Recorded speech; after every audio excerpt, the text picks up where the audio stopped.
ایک صبح نماز فجر سے فارغ ہونے کے بعد امام احمد بن حنبل رحمۃ اللہ تعالی علیہ نے اپنا سامان سفر باندھا اور بنا کسی شاگرد کو ساتھ لیے، بنا کسی کو بتائے آپ ایک راستے پر سفر کے طور پر روانہ ہو گئے۔ آپ فرماتے ہیں کہ مجھے خود بھی نہیں معلوم تھا کہ مجھے جانا کہاں ہے اور میری منزل کیا ہے۔ سفر کرتے کرتے کرتے آپ ایک ایسی آبادی میں پہنچے جہاں ایک مسجد موجود تھی۔ امام احمد بن حنبل رحمۃ اللہ تعالی فرماتے ہیں، میں اس مسجد میں نماز مغرب ادا کرنے کے لیے گیا۔ میں نے بجماعت نماز مغرب ادا کی۔ نماز سے فارغ ہونے کے بعد دوبارہ میں سفر پر روانہ ہونا چاہتا تھا کہ اچانک میرے ذہن میں خیال آیا کہ یہ سردیوں کی رات ہے، میری منزل پتہ نہیں کتنی دور ہو، آخر ایسے میں رات کہاں گزاروں گا۔ یہ سوچ کر میں مسجد ہی میں ٹھہرا رہا، حتیٰ کہ میں نے نماز عشاء بھی بجماعت ادا کر لی۔ نماز عشاء کے بعد تمام نمازی اپنے اپنے گھر چلے گئے۔ اب مسجد میں صرف میں اور مسجد کا مؤذن موجود تھے۔ مسجد کے مؤذن نے جب دیکھا کہ ساری مسجد خالی ہو گئی، صرف ایک مسافر بیٹھا ہوا ہے، تو میرے قریب آیا اور آ کر اس نے کہا، آپ اب تک گئے نہیں؟ امام احمد بن حنبل رحمۃ اللہ تعالی فرماتے ہیں، میں نے مؤذن سے کہا، میں ایک مسافر ہوں، میری منزل بہت دور ہے، میں چاہتا ہوں کہ رات میں اسی مسجد میں قیام کروں، نماز فجر کے بعد میں روانہ ہو جاؤں گا۔ مسجد کے مؤذن نے کہا، ہماری مسجد میں کسی کو بھی رات گزارنے کی اجازت نہیں ہے، بہتر ہے کہ آپ اپنی منزل کی طرف روانہ ہو جائیں۔ امام احمد بن حنبل رحمۃ اللہ تعالی نے فرمایا، یہ سردیوں کی رات ہے، منزل دور ہے، مجھے رات بھر یہاں قیام کرنے دو۔ مؤذن نے کہا، اس مسجد میں کسی کو رات ٹھہرنے کی اجازت نہیں، میں اپنے گھر جا رہا ہوں، کھانا کھا کر واپس آؤں گا اور پھر مسجد کو تالا لگا دوں گا، اس سے پہلے تم بہتر ہے کہ یہاں سے چلے جاؤ۔ آپ فرماتے ہیں کہ یہ کہہ کر مؤذن چلا گیا۔ اب میں مسجد میں بیٹھا سوچتا رہا کہ آخر میں کہاں جاؤں۔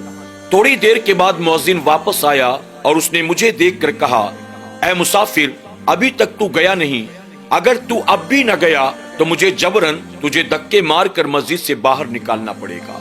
امام احمد بن حنبل رحمۃ اللہ تعالی فرماتے ہیں، جب اس نے یہ کہا تو میرے دل میں خیال آیا، اے اللہ، آخر مجھ سے کون سی غلطی ہو گئی، کون سا گناہ ہو گیا کہ آج تیرے گھر میں مجھے ٹھہرنے نہیں دیا جاتا اور مجھے تیرے گھر سے دھکے مار کر نکالا جائے گا۔ میں ابھی یہ سوچ ہی رہا تھا کہ مؤذن میرے قریب آیا، اس نے میرا سامان اٹھایا اور اٹھانے کے بعد دھمکاتے ہوئے کہا، تم نکلتے ہو یا میں تمہارا سامان اٹھا کر باہر پھینکوں۔ امام احمد بن حنبل رحمۃ اللہ تعالی فرماتے ہیں، میں نے اس کے ہاتھ سے اپنا سامان لیا اور سر جھکائے مسجد سے باہر نکل گیا۔ جب میں مسجد کے باہر نکلا تو مجھے سردی محسوس ہونے لگی۔ کچھ دور جانے کے بعد میں نے دیکھا ایک نان بائی تنور میں روٹیاں بنا رہا تھا۔ میں جب اس کے قریب گیا تو تنور کی گرمی کی وجہ سے مجھے کچھ راحت محسوس ہونے لگی۔ میں نے اس نان بائی سے کہا، اگر آپ کی اجازت ہو تو کچھ دیر کے لیے میں اس تنور کے قریب بیٹھ جاؤں۔ نان بائی نے کہا، اگر میرے کام میں تمہاری موجودگی کی وجہ سے کوئی خلل پیدا نہیں ہوتا تو مجھے اس بات سے کوئی تعلق نہیں کہ تم یہاں بیٹھو یا وہاں بیٹھو۔ آپ فرماتے ہیں کہ میں تنور کے قریب بیٹھ گیا اور اس نان بائی کو روٹیاں بناتا دیکھتا رہا اور تندور کی گرمی سے میں راحت محسوس کرتا رہا۔ کچھ دیر کے بعد میں نے یہ دیکھا کہ وہ نان بائی جب آٹا گوندتا ہے تو آٹا گوندتے گوندتے استغفر اللہ استغفر اللہ کا ورد کرتا ہے، جب وہ روٹیاں بیلتا ہے تو اس وقت بھی استغفر اللہ کہتا ہے، جب وہ روٹیاں تندور میں لگاتا ہے تو اس وقت بھی استغفر اللہ کہتا ہے، جب پکنے کے بعد روٹیوں کو تنور سے نکالتا ہے تو اس وقت بھی استغفر اللہ کہتا ہے، جب وہ گراہک کو روٹیاں دیتا ہے تو اس وقت بھی استغفر اللہ کہتا ہے۔ آپ فرماتے ہیں کہ میں نے جب اس کی زبان پر استغفار کی تسبیح دیکھی، مجھ سے نہیں رہا گیا، میں اس کے قریب گیا اور میں نے کہا، اگر اجازت ہو تو میں آپ سے ایک سوال پوچھنا چاہتا ہوں۔ نان بائی نے کہا، بتاؤ کیا سوال ہے۔ آپ فرماتے ہیں، میں نے اس نان بائی سے کہا، مجھے یہ بتاؤ، آپ جب آٹا گوندھ رہے تھے، روٹیاں بیل رہے تھے، جب اسے تندور میں لگاتے ہو، جب اسے پکنے کے بعد نکالتے ہو اور جب گراہک کو دیتے ہو، اپنی زبان پر ہر وقت استغفار کا ورد جاری رکھتے ہو، مجھے یہ بتاؤ آخر اس استغفار کی فضیلت کیا ہے، اس کی برکتیں کیا ہیں؟ امام احمد بن حنبل رحمۃ اللہ علیہ فرماتے ہیں، میرے سوال کو سننے کے بعد وہ نان بائی کہنے لگا، اگر آپ واقعی جاننا چاہتے ہیں کہ درود و سلام کی برکتیں کیا ہیں تو سنیں۔ دراصل چند مہینوں پہلے کی بات ہے، میں اس بٹیار خانے میں نان بائی کی نوکری کیا کرتا تھا۔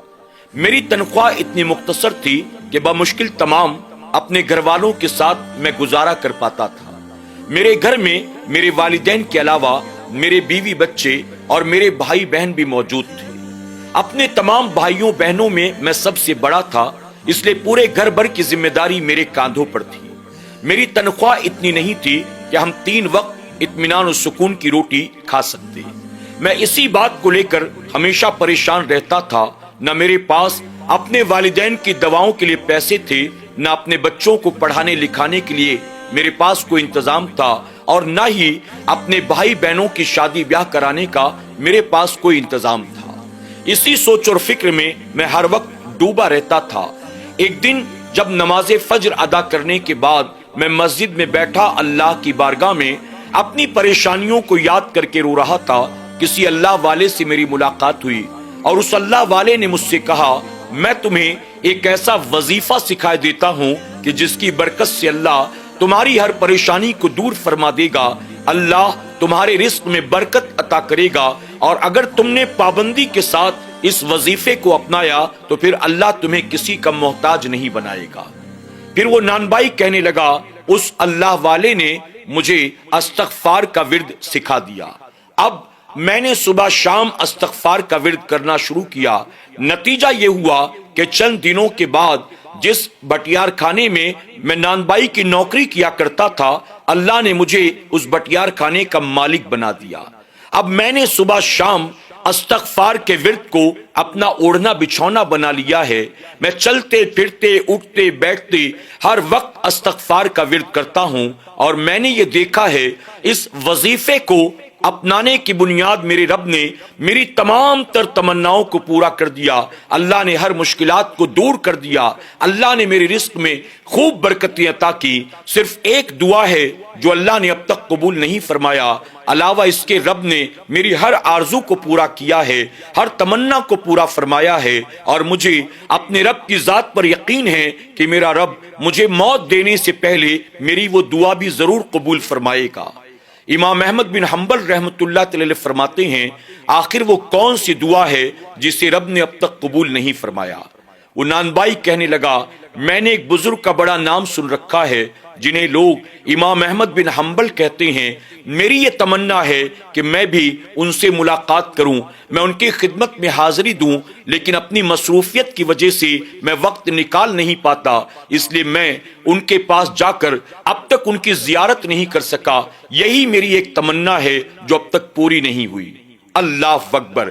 امام احمد بن حنبل رحمۃ اللہ علیہ فرماتے ہیں، جیسے ہی میں نے یہ سنا، میں نے آگے بڑھ کر اس نان بائی کی پیشانی کو بوسہ دیا اور میں نے کہا، تجھے بہت بہت مبارک ہو، اللہ نے تیری دعا کو قبول فرما لیا۔ وہ نان بائی کہنے لگا، بھلا وہ کیسے؟ آپ فرماتے ہیں، جس امام احمد بن حنبل سے تو ملنے کی تمنا رکھتا ہے، آج اللہ نے خود اسے تیرے پاس بھیج دیا ہے۔ میں ہی امام احمد بن حنبل ہوں۔ اللہ اکبر۔ یہ سنتے ہی اس نوجوان کی آنکھوں سے آنسو جاری ہو گئے۔ آپ فرماتے ہیں، وہی سوچ کر میں اب تک پریشان تھا۔ میں نماز فجر کے بعد اپنا سامان سفر لے کر نکلا۔ مجھے جانا کہاں تھا، منزل کیا تھی، مجھے نہیں معلوم تھا، لیکن وہ بندہ جو استغفار کی کثرت کرتا ہے، اس کی دعا کو پورا کرنے کے لیے اللہ تبارک تعالیٰ نے مجھے خود اس کے پاس بھیج دیا ہے۔ اللہ اکبر۔ ناظرین اکرام، آپ دیکھیں استغفار کے وظیفے میں کتنی بڑی طاقت ہوتی ہے۔ ایک انسان اگر اسے گانٹ باندھ لے اور شب و روز اس پر عمل کرنا شروع کر دے، اللہ قرض کے بوجھ سے سبکدوسی عطا فرماتا ہے، اللہ اس کی پریشانیوں کو دور فرماتا ہے، اللہ اس کے رزق میں برکت عطا کرتا ہے، اللہ اس کی تمام دعائیں قبول فرماتا ہے، یہاں تک کہ مایوسی، ڈپریشن، پریشانی، مصیبت، بلا، اللہ ان ساری چیزوں سے اپنے اس بندے کو نجات عطا فرماتا ہے۔ ہمیں اور آپ کو بھی چاہیے ہم اور آپ بھی استغفار کی کثرت کریں، ہر نماز کے بعد کم سے کم 11 مرتبہ استغفار کی عادت بنائیں۔ اللہ ہمیں آپ کو سب کو عمل کرنے کی توفیق عطا کرے، آمین یا رب العالمین۔